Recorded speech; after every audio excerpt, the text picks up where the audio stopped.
ya. Jadi sebagian besar mayoritas mahasiswa kan lulusnya di semester 7, jadi semester akhir. Di sini saya lihat sebagian besar kalian sedang berada di semester 6, ya berarti kan mengambil duluan gitu. Jadi saya asumsikan bahwa meskipun kalian di semester 6, kalian sudah siap untuk menerima materi ya, manajemen strategis, materi bagi mahasiswa-mahasiswa yang semester akhir nih ya. Semester akhir itu kan mau lulus, mau dapat gelar sarjana manajemen kan ya. Entah nanti setelah lulus membuka usaha sendiri atau bekerja di perusahaan ya, di perusahaan kerja sama orang gitu. Intinya adalah bahwa kalian sebentar lagi seharusnya sudah layak mendapatkan gelar sarjana manajemen, yang artinya apa? Kalian sudah harus bisa menguasai kemampuan manajerial secara moderate, bukan hanya dasar, tapi sudah moderate gitu ya, sehingga kalian nantinya layak untuk menyandang gelar sarjana manajemen. Itulah kenapa juga ilmu manajemen strategis ini itu diletakkannya di akhir. Karena ketika kalian belum memahami fundamental atau dasar-dasar manajemen keuangan, manajemen operasional, manajemen sumber daya manusia, dan manajemen pemasaran, itu kalian nggak akan bisa paham 100% tentang apa yang akan kita pelajari di mata kuliah ini.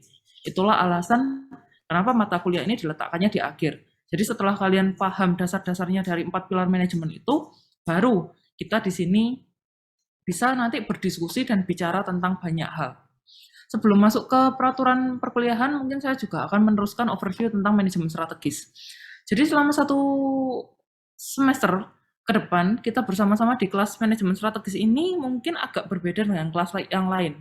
Ya, seperti yang tadi saya jelaskan, kalian kan sudah dapat fundamental dasar-dasarnya pilar manajemen, ya aspek-aspek manajemen itu sudah dapat, sehingga di sini kita nggak lagi melulu selama 1 semester ke depan itu tiap minggu ngomong belajar teori aja, nggak kayak gitu.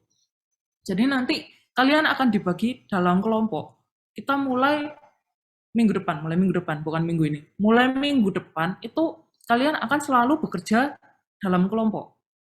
Nah, masing-masing kelompok nantinya akan membahas sebuah perusahaan. Itulah kenapa nanti akan saya pandu juga untuk pemilihan kelompok dan pemilihan perusahaannya. Nanti akan saya seleksi. Nggak sembarangan perusahaan yang kalian ajukan itu akan saya terima. Kenapa? Karena perusahaan dari minggu ini sampai minggu ke-14 nanti yang kita bahas itu nggak bisa ganti-ganti. Dan kita akan mengupas hampir keseluruhan ya memang nggak bisa semua, tapi hampir keseluruhan aspek yang ada di perusahaan tersebut. Itu. Jadi manajemen strategi ini nanti tipe belajarnya adalah nggak kalian hanya baca buku, kemudian paham teorinya, hafal teorinya, nanti itu yang keluar di ujian, enggak. Ya, oke, akan saya lanjutkan lagi. Ini terkait kesepakatan.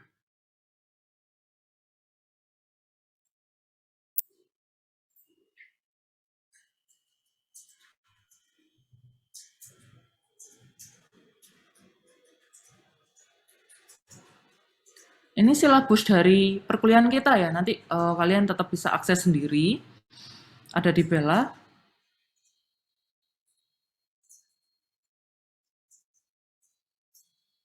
Mungkin saya ke materi dulu, materi. Ya, di sini kita ada 14 pertemuan. Nah, ini materi semua lengkap, bisa kalian lihat di sini. Kira-kira kita ini selama 1 semester ini mau belajar apa? Nah, itulah alasan kenapa tadi saya jelaskan bahwa kelompok kalian nanti milih perusahaan apa, itu akan kita bahas semua aspeknya. Ya, bisa dilihat di sini. Mulai dari minggu depan kita mau bicara tentang visi misi perusahaannya, mau menganalisis perusahaannya, internalnya, SWOT ya, strength, weakness, opportunity, threat, eksternalnya, perusahaan ini ada di industri apa, industrinya itu seperti apa, strategi yang diterapkan itu strategi dari strategi yang mayor sampai strategi minor, kemudian variasinya strategi seperti apa ya, nih banyak sekali strategi dari berbagai macam aspek dan sudut pandang yang mempengaruhi perusahaan itu. Itulah kenapa tadi saya bilang pemilihan perusahaan di kelompok kalian nanti itu sangat penting. Karena nggak bisa, mungkin ini Bu, saya misalnya mau analisis perusahaan, misalnya provider XL, habis dari visi, misi, eksternal, lanjut, masuk ke industri, aduh industri provider ini seperti apa ya Bu ya? Kok kayaknya sulit gitu, kok produknya hanya SIM card, hanya akses internet, saya nggak mampu, kelompok kami nggak mampu, ganti boleh nggak Bu? Nah itu tidak boleh.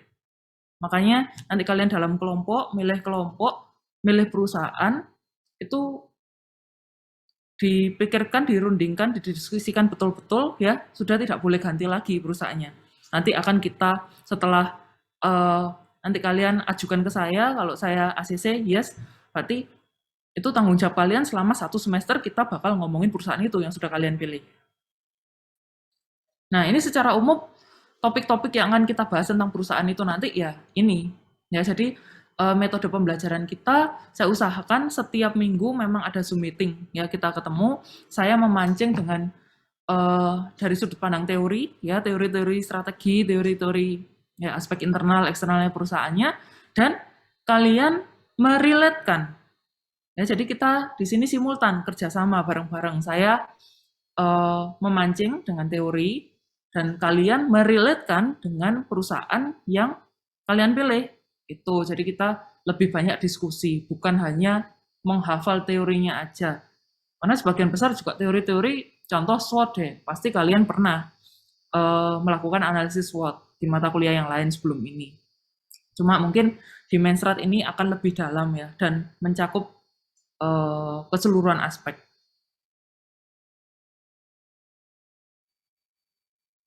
Kemudian lanjut ke penilaian.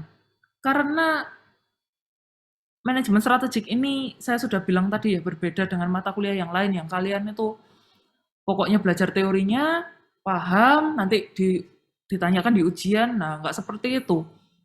Manajemen strategis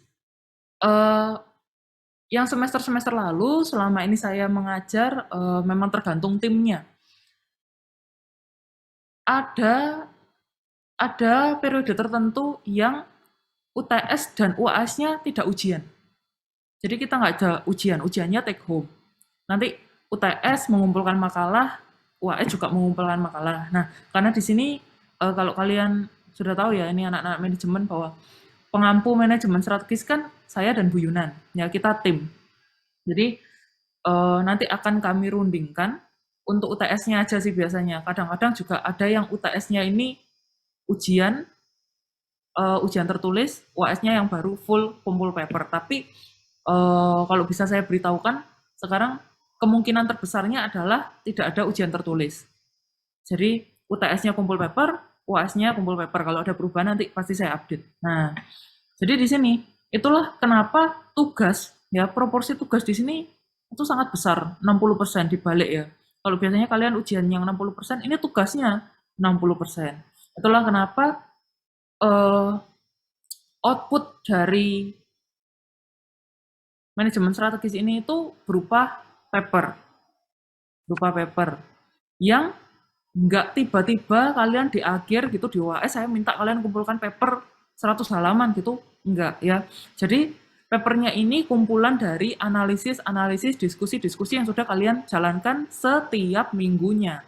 Contohnya, kayak minggu depan kita mau bahas tentang visi misi. Saya akan beri kalian tugas untuk mencari visi misi, kemudian analisis apa yang harus dilakukan visi misi dari perusahaan tersebut. Nah, itu kalian keep. Ya, di sini kalian juga harus latihan pengarsipan. Jadi, setelah kalian analisis visi misi, juga saya koreksi ya, saya pasti akan biasanya selalu berlanjut. Misalnya minggu kedua saya bahas visi misi. Minggu ketiga ini saya evaluasi pekerjaan kalian setelah kalian kumpulkan. Jadi setiap minggu selalu ada assignment. Saya baca, kemudian saya berikan feedback.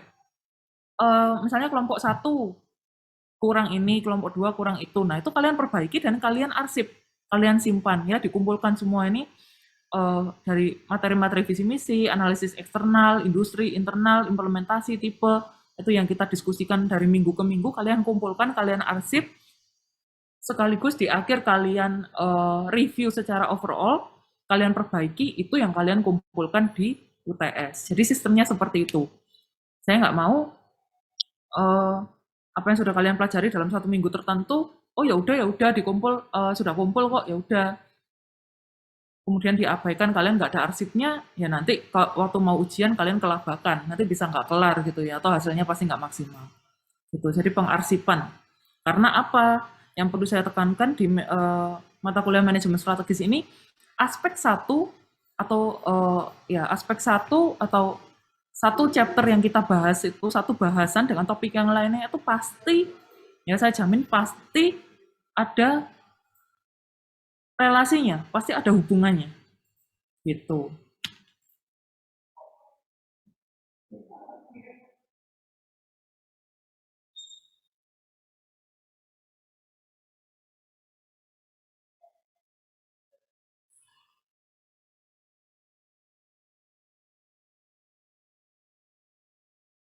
Oke, untuk buku wajib. Ya, ini saya mewajibkan kalian semua punya buku, tapi saya juga beri. Nah, maksudnya gimana? Jadi ini, buku wajib kita adalah manajemen strategiknya dari David, ya Fred David sama Forrest David. Nah, hmm, jadi begini terkait dengan buku, saya mewajibkan kalian semua punya buku, tapi di sini ya saya beri, cuma ya ada catatannya.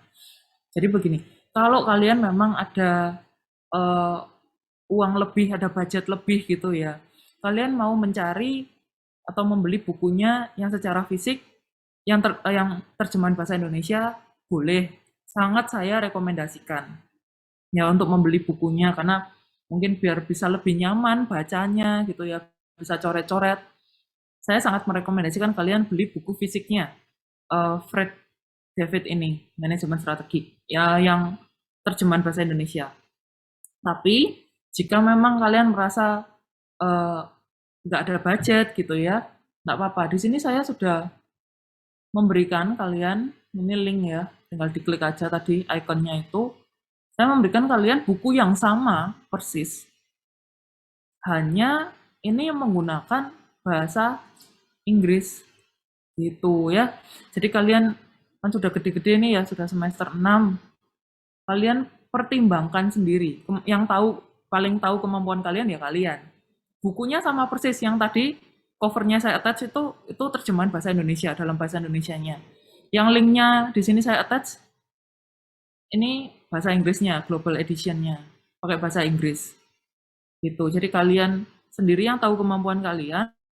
Kalau kalian merasa oke, saya mampu menggunakan buku bahasa Inggris, ya saya nggak mau beli buku, ya nggak masalah.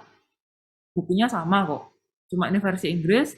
Kalau misalnya kalian merasa kemampuan bahasa Inggris kalian sangat kurang dan merasa kurang mampu memahami materi, kalau misalnya bacanya buku bahasa Inggris, lebih milih beli buku fisik terjemahan yang bahasa Indonesia, ya nggak apa-apa, saya juga sangat rekomendasi asal kalian paham gitu ya. Jadi kalian pilih sendiri, terserah lebih prefer yang mana. Yang pasti buku acuan kita menggunakan ini.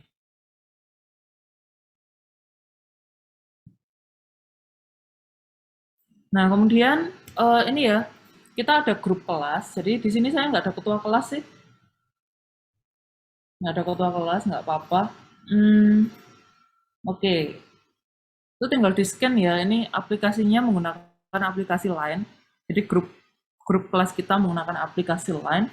Di sini nggak ada ketua kelas, jadi grup ini yang kita gunakan untuk diskusi. Misal kalian ada pertanyaan, atau saya mengabarkan, sebisa mungkin setiap minggu saya ada pertemuan melalui Zoom meeting ini ya, pertemuan online kelas di Zoom meeting. Tapi sewaktu-waktu, misalnya jika saya ada agenda yang lain dengan sangat terpaksa, apa namanya, kelas kita berjalannya asinkronus gitu ya, nggak ada Zoom meeting, nanti saya infokannya via grup. Demikian juga nanti kalian membentuk kelompok ya. Jadi mulai bentuk kelompok. Kalau di jumlah peserta, ngomongin langsung jumlah peserta mungkin.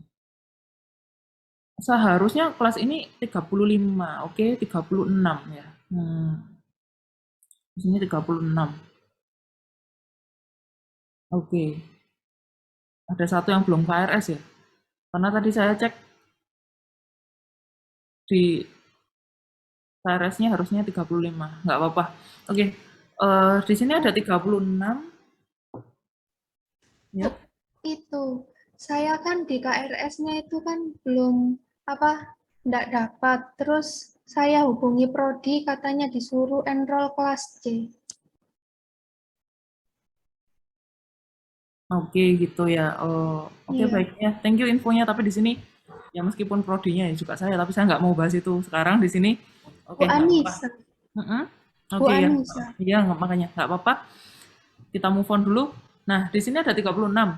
Ada 36. Bentar.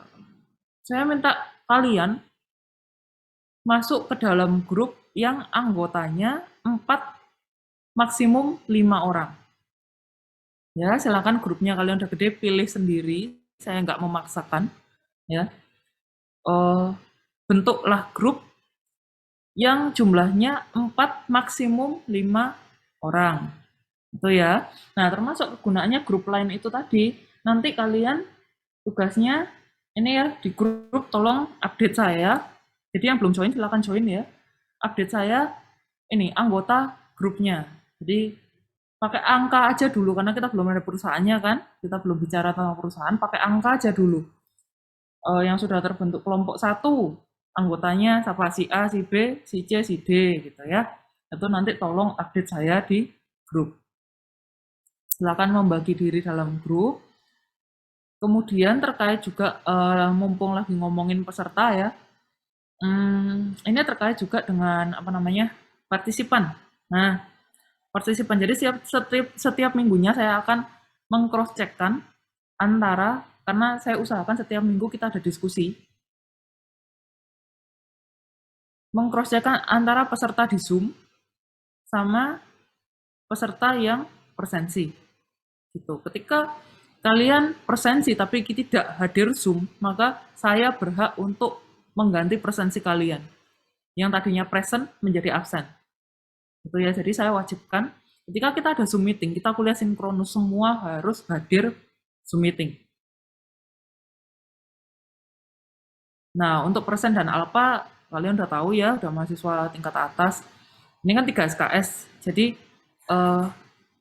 absen kalian tidak boleh lebih dari 4 kali. Ya, kalau lebih dari 4 kali berarti nilai ujian kalian 0. Dan di manajemen strategis, kalau nilai ujian kalian 0, maka 40% kalian tuh ya dari SAS itu akan dapat nilai 0. Meskipun lo kan tugasnya tugas kelompok, Bu. Saya kontribusi loh, ikut ikut bikin paper loh saya. Tapi yang penting kalian tidak ujian, berarti nilai ujian kalian 0. Itu makanya jangan sampai hilang. Nah, di sini ada beberapa yang belum ada yang belum presensi ya, jangan lupa presensi.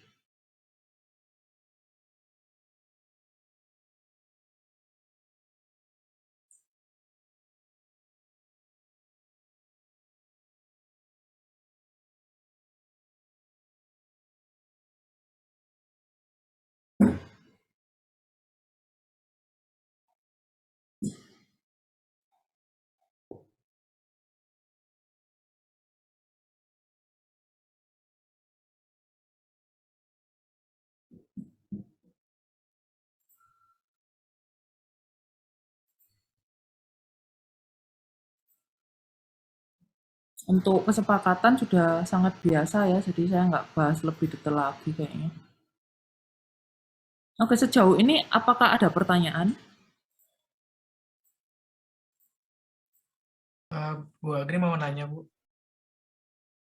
Ya, Untuk yang silakan. kelompok tadi itu maksimal 4, berarti satu kelompok ada 5, Bu. Bener, Bu ya? Minimal 4, Oh iya, maksimum 5 ya. ini berarti ada berapa kelompok ya, Bu ya? Bentar. Jadi saya langsung buatin list gitu.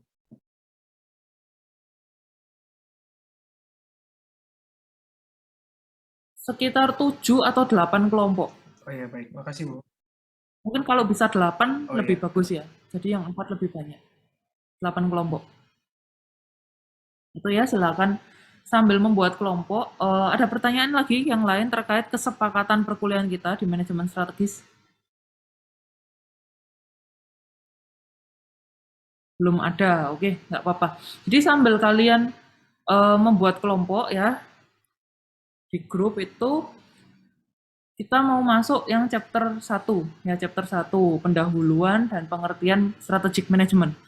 Oke, sambil kalian buat grup, kita lihat video dulu.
Tidak ada satu orang pun yang dapat memprediksi sebuah masa depan dengan pasti.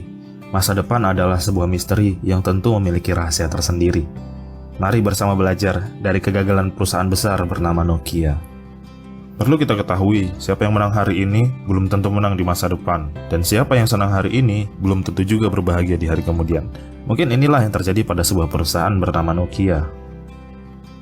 Sebagian kita tentu tidak asing, terutama generasi yang lahir di tahun 80-90-an. Kita pasti pernah mendengar betapa bangganya ketika kita memegang HP Symbian milik Nokia.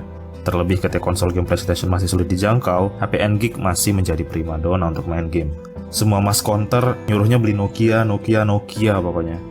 Nokia didirikan pada tahun 1865 di Finlandia.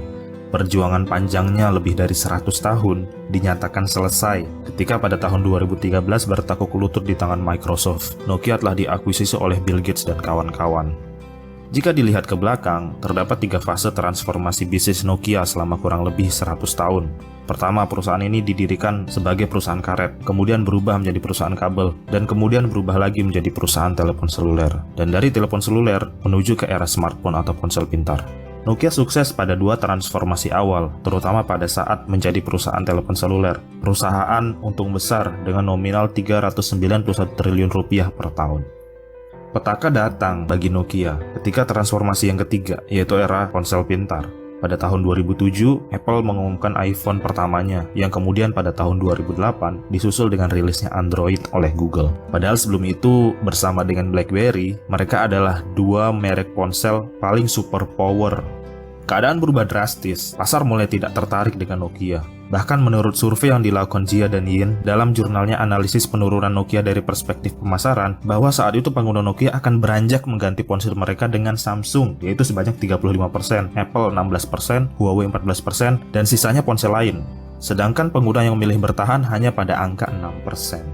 Nokia makin kalap. Menurut Puji Astuti, studi tahun 2014, laba Nokia turun drastis dalam rentan waktu 2007 hingga ke 2011, sehingga menyebabkan rasio ROI dan ROA-nya berubah dari yang semula positif di tahun 2007 menjadi negatif di tahun 2011. Dalam sebuah jurnal lain karya Balodia dan Profesor Sagotia, setidaknya ada 7 hal yang menyebabkan kegagalan perusahaan Nokia. Yang pertama, Nokia tidak bergerak cepat. Ketika Apple sudah memperkenalkan layar sentuh di iPhone pada tahun 2007 dan juga ekspansi Samsung yang bertaruh dengan Android, Nokia nyaris tidak melakukan lompatan besar. Mereka bertahan dengan OS Symbian yang memang telah memberikan hasil besar dalam waktu yang lama untuk mereka. Alasan yang kedua, mereka terlalu puas diri. Sebagai pemimpin pasar lebih dari 1 dekade, Nokia merasa masih biasa saja dengan pesaing yang lain. Tidak merasa bahwa akan ada ancaman serius dari pesaingnya. Mereka tetap pede dengan posisi perusahaan sebagai raja ponsel waktu itu. Alasan yang ketiga, kurangnya inovasi produk. Ketika Samsung mengeluarkan seri terbarunya hampir setiap tahun, Nokia masih mengandalkan ponsel seluler lamanya. Bahkan ponsel tersebut masih saja tidak dibekali kamera depan dan bahkan tidak memiliki fitur 3G. Padahal masyarakat global saat itu sudah berada di ambang fase 4G. Pun ketika sudah mengambil langkah bersama Lumia atau Microsoft, mereka tidak membuat produk yang benar-benar menarik dari bahasa segi desain. Alasan keempat, kegagalan Symbian dan kesalahan sebuah keputusan. Symbian tidak benar-benar diterima pasar karena Symbian adalah sistem yang tertutup, di mana tidak memberikan celah bagi para pengembang untuk masuk ke sistem yang ada di dalam Nokia. Hal ini yang menjadi pembeda terutama dengan Android. Lompatan besar dilakukan pada tahun 2011 dengan memilih Windows Phone. Pemilihan ini didasarkan pada keinginan Nokia untuk memaksa perbedaan dengan pesaingnya. Pemilihan ini justru bertolak belakang dengan keinginan kondisi perusahaan yang sedang turun, ditambah kenyataan bahwa Windows Phone merupakan OS baru, produk mereka lagi-lagi tidak dilirik oleh pasar. Alasan yang kelima, Nokia termasuk lamban menyenangkan konsumen di kalangan ponsel pintar. Ponsel pintar, utamanya Samsung, bergerak sejalan dengan perkembangan Android. Mereka tahu betul bagaimana menangkap keinginan pasar dengan cara mengembangkan aplikasi-aplikasi yang berguna dan cepat dalam rangka menyenangkan konsumen. Ini yang tidak dilakukan oleh Nokia. Nyaris mereka berfokus pada hardware saat itu. Alasan keenam dan paling berpengaruh, Nokia kehilangan semua pangsa pasarnya. Ketika sudah dinyatakan KO di pangsa pasar kelas atas dengan nama-nama besar seperti Samsung, Apple, Sony, Nokia juga seakan lupa bahwa pangsa pasar untuk kalangan menengah ke bawah perlu diperhatikan dengan seksama. Tekanan di pangsa pasar ini datang dari merek-merek baru di zaman itu, sebut saja HTC, Huawei, dan ZTE. Nokia lupa menyadarinya dan kehilangan keduanya. Alasan yang ketujuh, Nokia gagal menonjolkan produknya di kelas flagship. Seperti yang kita ketahui, Samsung sangat berhasil dengan jajaran Galaxy seri S-nya. Kemudian Apple berhasil dengan jajaran iPhone-nya. Sedangkan Nokia, mereka gagal menonjolkan seri yang menjadi andalan mereka. Dari ketujuh alasan tadi, apa sih yang bisa kita ambil dari kegagalan Nokia ini?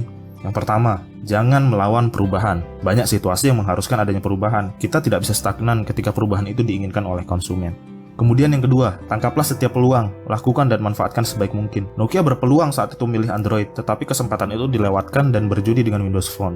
Iklim yang kompetitif memaksa adanya inovasi-inovasi terbaru, tidak berfokus hanya pada pengembangan perangkat keras. Dan yang terakhir, jika Anda adalah penguasa pasar, Anda harus mempertahankan posisi, layaknya bermain sepak bola, menyerang dan bertahanlah secara seimbang. Baiklah, sekian dulu video kali ini. Terima kasih buat teman-teman yang sudah menonton. Saya sangat mengapresiasi jika teman-teman klik tombol like.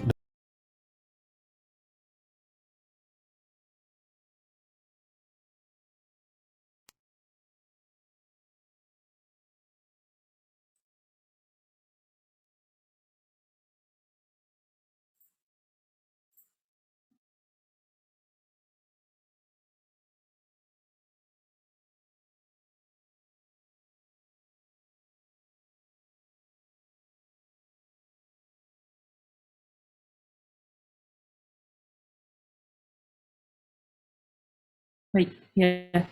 Jadi sudah kita sama-sama menonton video pengantar, ya. Pengantarnya itu tentang Nokia. Ini mungkin zamannya mama papa kalian, ya. Nokia pernah menjadi handphone sejuta umat pada zamannya. Ya, Nokia berada di masa keemasan. Ya, hampir semua orang itu menggunakan Nokia. Tapi sekarang hanya berapa persen ya dari sekian juta pengguna gadget di dunia ya yang menggunakan Nokia. Nokia tenggelam dengan gadget ya merek dari Amerika, contohnya iPhone, atau juga dari Asia, contohnya merek-merek China seperti Xiaomi, Huawei, ya bahkan juga kalah dengan merek dari Korea, misalnya Samsung dan LG. Itulah alasan kenapa di sebuah perusahaan memerlukan strategi untuk bisa bertahan.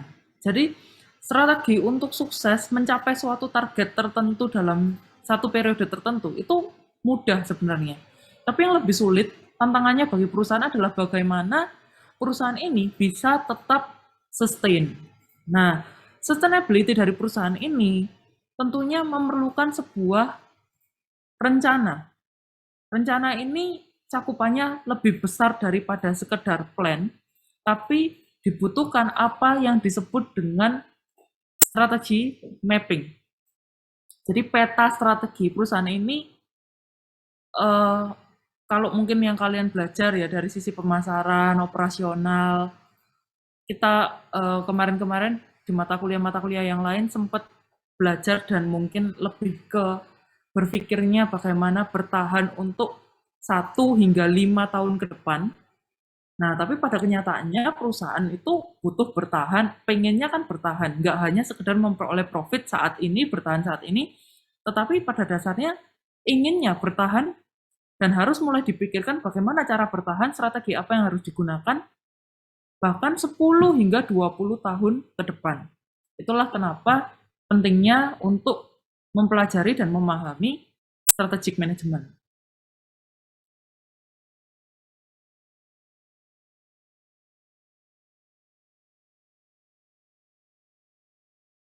Oke, ya. Bertahan, bagaimana cara perusahaan bertahan? Dengan mendapatkan atau dengan memiliki competitive advantage. Nah, apa itu competitive advantage ya? Keunggulan kompetitif. Keunggulan kompetitif yang membuat produk dari perusahaan ini itu nggak hanya sekedar lebih murah dari perusahaan yang lain.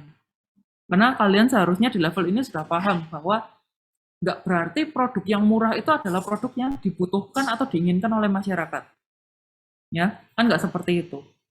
Jadi masing-masing perusahaan harus punya keunggulan kompetitif yang membuat value dari perusahaan ini itu lebih dibandingkan perusahaan pesaing. Bagaimana cara memperoleh keunggulan kompetitif? Itulah yang akan kita pelajari selama 1 semester ke depan, di samping menentukan strategi. Ini contohnya. Perusahaan, tadi saya sempat ngambil contoh yang ini ya, cheaper. Apakah selalu murah, apakah yang lebih murah selalu lebih baik? Apakah yang produk yang lebih murah selalu menjadi pilihan? Nyatanya enggak, terutama kita bahas tentang gadget, karena tadi pengantarnya Nokia ya. iPhone itu, apakah murah? Tidak ya, tapi iPhone menjadi tren. Banyak penggemarnya, banyak orang yang bahkan ada quotes, kalau sudah sekali membeli iPhone, sekali membeli produk Apple, nggak akan bisa keluar dari circle-nya Apple. Nah, itu berarti sudah mematahkan argumentasi bahwa cheaper, produk yang lebih murah, itu selalu lebih baik. Kemudian, apakah produk yang faster? Faster ini nggak hanya kita ngomongin gadget kemampuannya lemot atau enggak ya, tapi faster ini macam-macam. Dari faster delivery, faster respon, ya, faster dari produknya juga. Apakah yang lebih cepat selalu lebih baik? Belum tentu juga. Better, ngomongin quality. Apakah yang quality-nya lebih baik selalu menjadi produk yang terbaik? Juga belum tentu. Tapi pada dasarnya, keunggulan kompetitif dapat dicapai jika perusahaan itu dapat menyeimbangkan proporsi dari ketiga aspek ini, better, faster, and cheaper. Nah, apa menariknya belajar manajemen strategik? Jadi, dalam mempelajari strategi, ya, kita perlu membedakan strategi dan taktik. Nah, coba di sini, sebelum saya menjelaskan lebih jauh, ada yang mau berpendapat strategi itu apa, taktik itu apa? Apa bedanya strategi dengan taktik?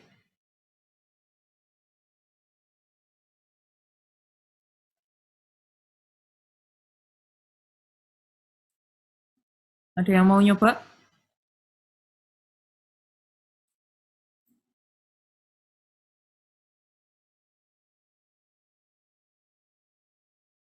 Bedanya strategi sama taktik apa sih? Ada yang tahu nggak? Saya Atau boleh mau? coba jawab nggak, Miss? Ya, silakan coba. Ya. Ya, kalau strategi itu lebih ke kombinasi kayak rencana-rencana hal-hal yang perlu dilakuin buat mencapai suatu tujuan yang diinginkan perusahaan. Mm-mm.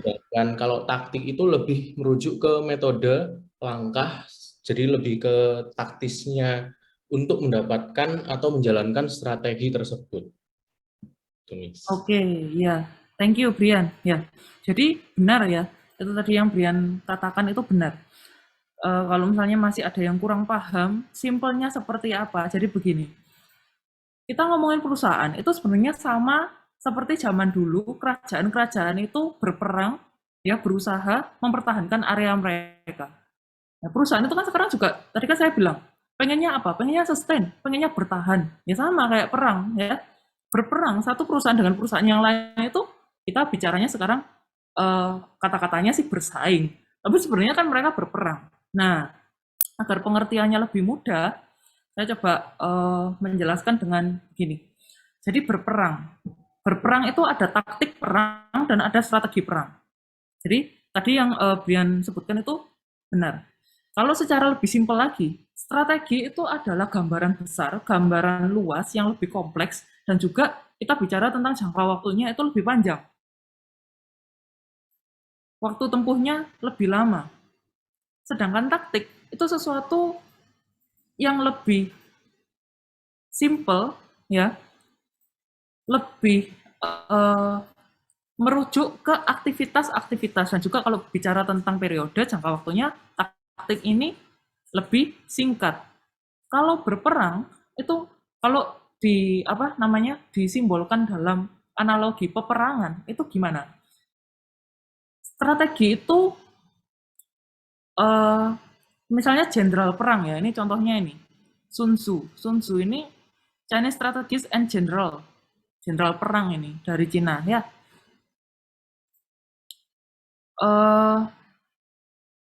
Kalau strategi peperangan itu bagaimana jenderal perang itu dia punya rencana, ya punya rencana. Misalnya mau mengambil suatu daerah itu yang diserang itu daerah yang mana dulu, kota yang mana dulu, desa yang mana dulu. Nah, strategi ini yang mikirin itu bukan, misalnya kan prajurit banyak ya, 100.000 gitu misalnya, puluhan ribu kayak gitu. Nggak semuanya memikirkan strategi. Yang biasanya memikirkan strategi perang adalah jenderal perang, kan? Jenderal perang ini yang punya hak untuk memutuskan daerah mana dulu, kota mana dulu yang diserang. Itu strategi. Sedangkan taktik itu apa? Taktik itu adalah aplikasinya ketika mereka perang, teknisnya ya, jurus-jurus misalnya bagaimana mereka menggunakan pedang gitu ya, punya jurus apa, kayak latihan pedangnya, latihan manahnya, memanahnya harus pakai harus pakai material apa, pedangnya dibuatnya beratnya itu berapa gram, berapa kilo, ya baju mereka, tameng mereka dibuatnya dari material apa, itu taktik gitu ya. Jadi itu perbedaan taktik dan strategi. Nah, taktik dan strategi ini nggak ada yang taktik lebih penting daripada strategi atau strategi lebih penting daripada taktik, enggak ya. Dua-duanya ini harus saling berimbang dan sama penting. Kenapa? Strategi without tactics is the lowest road to the victory. Mungkin strateginya bagus, ya. Jenderal perangnya merumuskan daerah ini dulu diserang, baru kita ke pos ini, pos ini, pos ini. Bisa nggak menang? Ya bisa-bisa aja. Tanpa taktik, tanpa mereka perlengkapan, misalnya baju perang, tanpa tameng, tanpa pedang yang kualitasnya bagus, menang bisa nggak dengan strategi yang bagus? Ya bisa, cuma it's the slowest route, ya, rute yang paling lama. Kapan menangnya nggak tahu gitu ya, malah tersiksa duluan. Terlalu banyak perjuangan di situ. Taktik without strategy is the noise before defeat. Nah, taktik ya semuanya perlengkapannya bagus. Misalnya tentara-tentaranya jago-jago nih. Tapi jenderal perangnya ini nggak mikir, nggak punya perencanaan yang matang daerah mana dulu yang diserang. Sama aja, cuma ribut doang. Ya, noise before defeat. Cuma ribut sebelum kekalahan. Gitu, karena nggak adanya strategi. Jadi analoginya kurang lebih seperti itu. Sama nanti kita membahas perusahaan juga, kita bakal bahas taktik apa dan strateginya apa dari sebuah perusahaan agar bisa bertahan.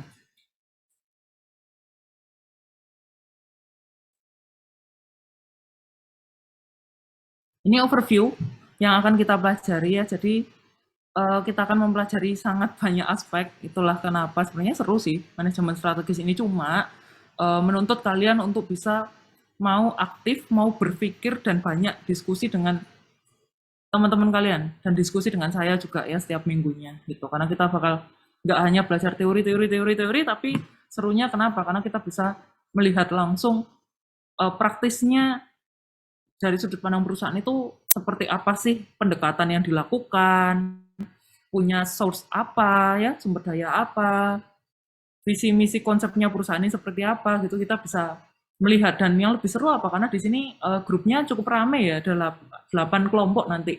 Jadi bisa membandingkan, banyak perusahaan yang bisa dibandingkan. Bagaimana kayak semester lalu tuh ada perusahaan game, membandingkan dengan perusahaan maskapai, membandingkan dengan perusahaan manufaktur. Nah, itu kelihatan di situ bagusnya karena strateginya pasti beda-beda, pendekatannya yang dilakukan juga beda-beda. Itu yang akan kita lakukan selama 1 semester ke depan. Nah, ini pembahasan dengan bahasa yang lebih ilmiah ya, tentang strategi manajemen dan juga competitive advantage. Strategi manajemen itu diartikan gabungan antara art and science. Itulah kenapa seru ya belajar manajemen strategik, karena nggak melulu teorinya gini berarti artinya begini, enggak. Itu tadi kalian nanti bisa lihat perusahaan yang beda industri, beda karakter, penerapan strateginya juga akan berbeda. Jadi gabungan antara art and science. Nah, juga tetap kenapa art? Ya, kenapa art? Kalian mungkin sudah mulai merasa bahwa ilmu manajemen ini ada beberapa aspek yang memang misalnya di keuangan misalnya. Ketika rasio perusahaan, rasio likuiditasnya sekian, itu artinya apa ya? Kemudian membaca rasio, membaca laporan, di situ ada sains. Tapi tentang pengambilan keputusan, ya, tentang pengambilan keputusan, kemudian menimbang resiko dan segala macamnya, itu kan nggak semuanya dirumuskan, nggak semuanya selesai dengan rumus. Nah, di situ adalah art. Kenapa disebut art ya? Karena ada peran seorang manajer juga, bahwa manajer ini punya hak untuk nggak hanya sekedar kayak kalkulator atau kayak laptop yang kalian input data, proses, outputnya begini. Kan nggak begitu. Namanya kita kan manusia punya emosi, punya perspektif, ya pertimbangan, preferensi resiko juga beda-beda antara satu manajer dengan manajer yang lain. Nah, di sini adalah sisi art-nya. Dan art kadang-kadang juga pengambilan keputusan itu harus selalu reasonable. Tapi ketika dijelaskan, diterangkan, kadang-kadang ada juga orang yang nggak mengerti. Nah, ini bagian dari art. Ada selalu sisi-sisi yang tersembunyi, bukan sisi gelap ya, tapi sisi-sisi yang agak tersembunyi, yang sulit, mungkin sudah dicoba dijabarkan seilmiah mungkin, tapi tetap ada orang yang tidak paham. Nah, itulah kenapa strategic management ini penggabungan antara art and science. Di mana art and science ini proses dari manajer untuk memformulasi, implementasi, dan mengevaluasi dari cross-functional decision. Keputusan yang sifatnya itu cross-function. Ya, mungkin antar divisi ya, atau antar pihak gitu ya, cross-functional. Yang untuk apa keputusannya? Untuk bisa membantu dari sebuah organisasi atau perusahaan konteksnya ya untuk mencapai objektif atau tujuannya. Itu dari strategic management. Kemudian competitive advantage, tadi sempat saya singgung ya cukup banyak. Competitive advantage, bagaimana perusahaan bisa gaining, memperoleh dan juga maintain, ya mempertahankan competitive advantage. Term ini ya can be defined as anything that a firm does especially well compared to rival firms. Jadi ketika dibandingkan dengan perusahaan yang lain, itu nilai lebihnya dari perusahaan ini itu apa?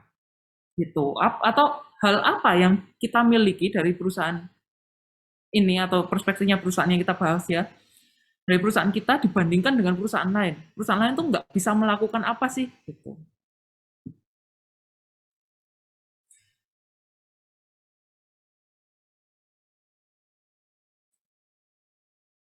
Oke, ini bicara tentang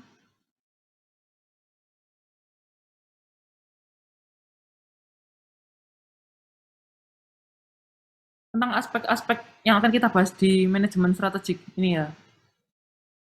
Visi kan tujuan, value, nilai, strategi, proses, sistem kontrol, structure. Nah, ini masing-masing bisa dibagi menjadi 6 aspek ini ya.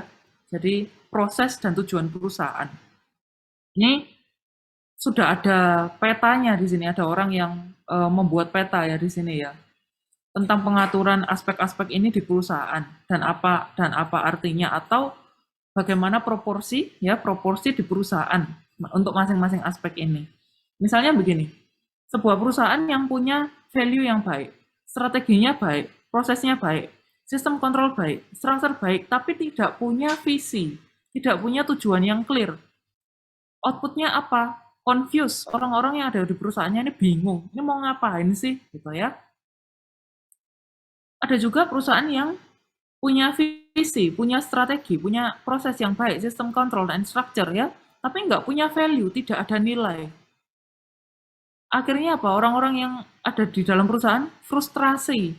Kenapa? Value ini kan lebih dalam ya pengertiannya, value, budaya gitu kan. Ya kalian pernah belajar. Value ini kalau nggak ada budaya yang baik, nggak ada attitude yang baik dari orang-orang yang di dalamnya, kerja, frustrasi. Ya, kalau yang tadi nggak ada vision, bingung mau ngapain, nggak ada value, frustrasi. Ada visi yang baik, ada value, tidak punya strategi, ada proses yang baik, sistem kontrol and structure, salah jalan. Ya, dari awal sudah salah. Atau ada visi, ada value, ada strategi, tidak punya proses yang baik. Sistem kontrolnya baik, punya struktur juga di perusahaan. Prosesnya tidak baik, akibatnya apa? Tidak efisien, pemborosan.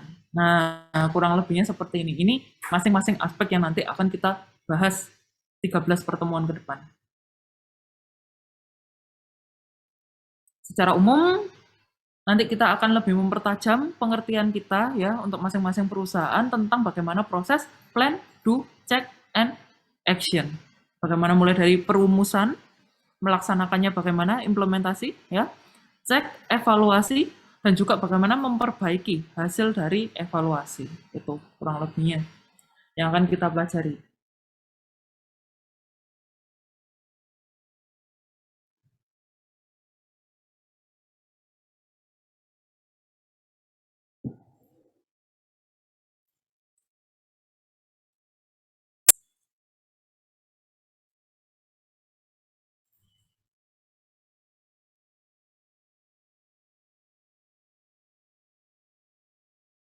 Ini ya, ini untuk PPT yang resmi, pengantarnya. Kalian nanti bisa baca sendiri lebih detail, karena sebagian besar sudah saya jelaskan.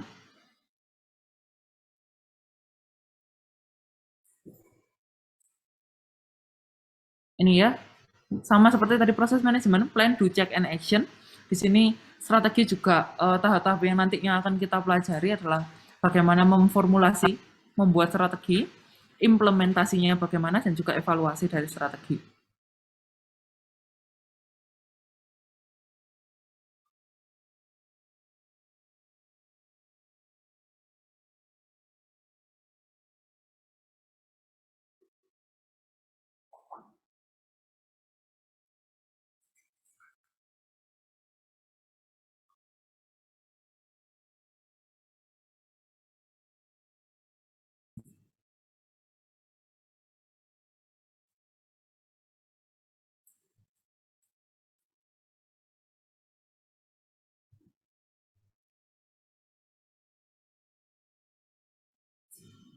Oke, mungkin untuk pertemuan hari ini ya, sebagai pengantar dulu, itu yang akan kita bahas. Nanti minggu depan kita akan bahas tentang visi dan misi. Nah, membahas visi dan misi akan lebih seru ketika nanti kalian sudah punya list perusahaan yang pasti ya, yang akan kita jadikan objek untuk diskusi kita selama 1 semester ke depan gitu. Hari ini kita belajar pendahuluan dan pengertian dulu. Ya, minggu depan kita belajar visi misi. Setelah kalian memilih perusahaan per kelompok. Nah, tapi gini, sambil kita milih perusahaan per kelompok, saya ada tugas kecil sih, buat seru-seruan aja ya. Ini nanti kalian klik di sini.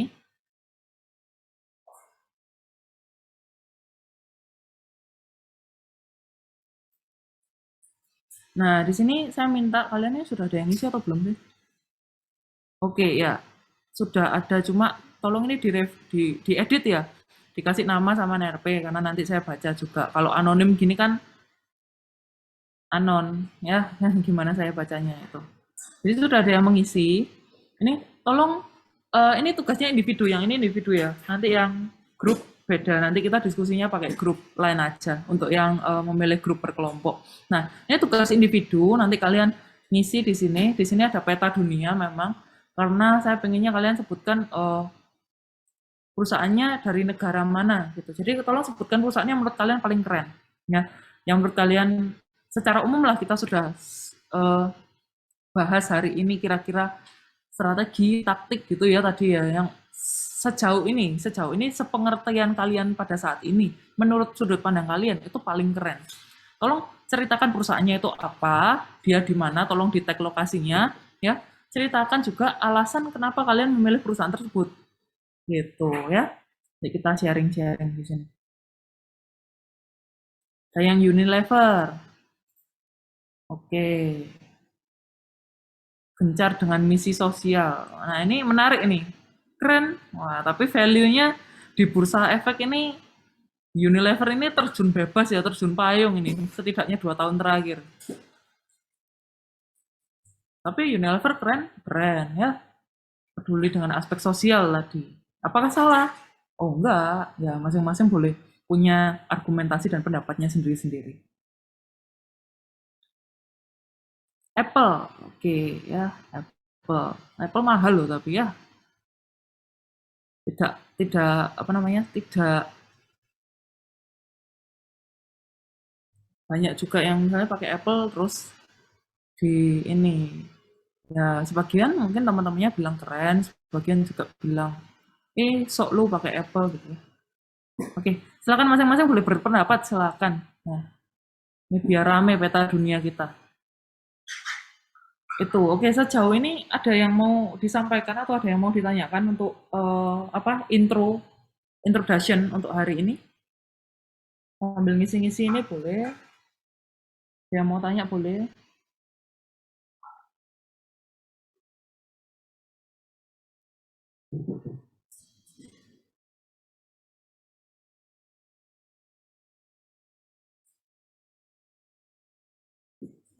Oke, kelompoknya sudah terbentuk ya ini ya. Ada yang belum masuk kelompok? Kayaknya di grup ini baru 35, kurang 1 orang ya.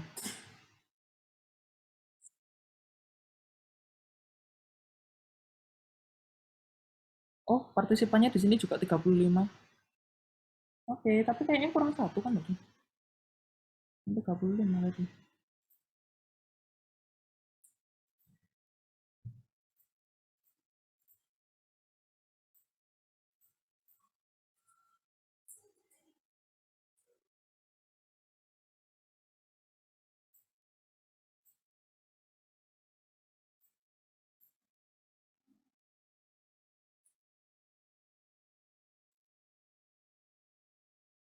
Tapi yang ada di Zoom meeting ini semuanya sudah bergabung ke kelompok ya? Sudah dapat kelompok ya semua?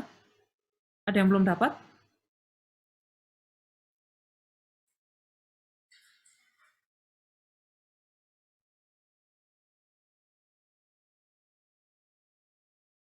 Oke, sudah masuk kelompok semua. Nah, setelah ini tugasnya ini kalian saya buatkan draftnya di sini. Nanti pilih nama perusahaan ya. Ini kelompok 1 apa, kelompok 2 apa, kelompok 3 Kelompok 4.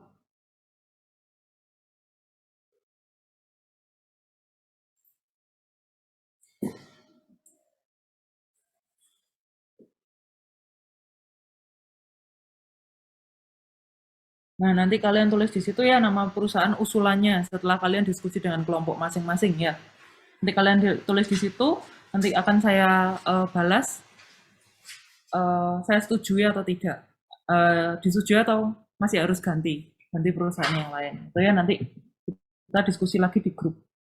Oke, untuk pertemuan hari ini, apakah ada yang ingin disampaikan atau mau ditanyakan?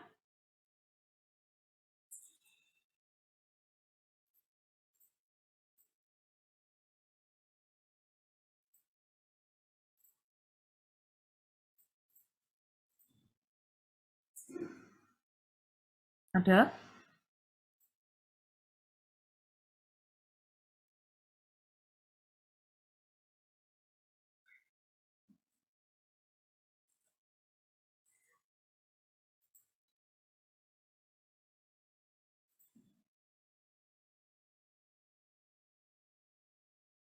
Oke, kayaknya nggak ada ya, jadi pada sibuk ini ngisi Padletnya tadi. Nggak apa-apa, bagus. Jadi jangan lupa Padletnya diselesaikan. Setelah Padletnya diselesaikan, kita diskusi kembali ke line group ya. Jadi target kita hari ini adalah pokoknya nama perusahaannya sudah harus fix. Gitu. Nanti saya berikan PR kecil-kecilan, nggak harus dikumpulkan ya. Ya pasti PR-nya kaitannya sama topik kita minggu depan. Jadi nanti setelah kalian setelah nama perusahaannya fix, nanti saya minta kalian untuk tugas minggu depan kalian punya atau memegang